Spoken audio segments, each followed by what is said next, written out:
நித்த நெல்லிச்சோறு நெய் மணக்கும் கத்திரிக்கா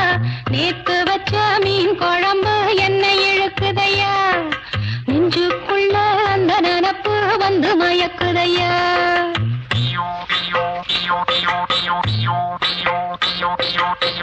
பாவக்காய் கூட்டு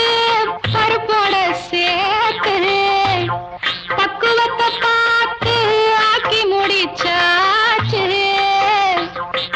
சிறுகாலா வறுத்தாச்சு பதம் பார்த்து எடுத்தாச்சு கேழ்வரகு கூழுக்கது ரொம்ப பொருத்தமையா தினம் குடிச்சா உடம்பு இது ரொம்ப பெருக்குமையா நித்த நெல்லிச்சோறு நெய் மணக்கும் கத்திரிக்கா நேத்து வச்ச மீன் குழம்பு என்ன இழுக்குதையா நெஞ்சுக்குள்ள அந்த நினப்பு வந்து மயக்குதையா